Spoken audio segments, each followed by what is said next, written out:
So what does the future look like for Sig Sauer? I think Sig Sauer is really in a lot of trouble. So they have this massive contract with the DoD valued at $580 million. And then they have all of these other law enforcement contracts, not to mention the civilian side. All you hear about is the P320, the M17, and M18 having safety issues.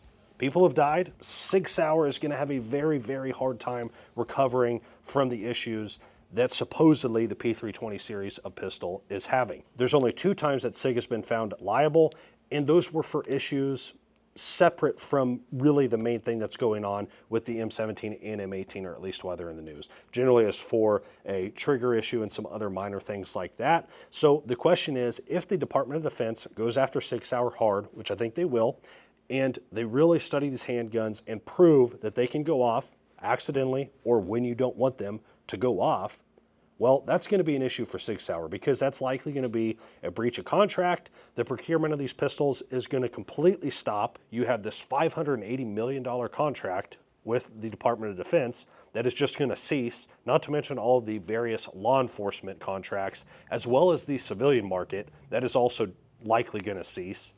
I don't know how Sig is going to recover. They have massive infrastructure invested into manufacturing these handguns, and when you stop that production cold turkey, there's going to be massive layoffs, not to mention probably a lot of bad debt. So it'll be interesting to see how this shapes out for Sig Sauer. I hope the best for them, but obviously I want the truth to come out on these handguns if they are indeed unsafe, and not to mention all of the ensuing lawsuits.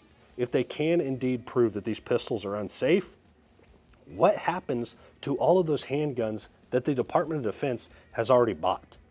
That should tick the taxpayer off, because we bought all these handguns, hundreds of millions of dollars of these handguns, that literally are just paperweights now.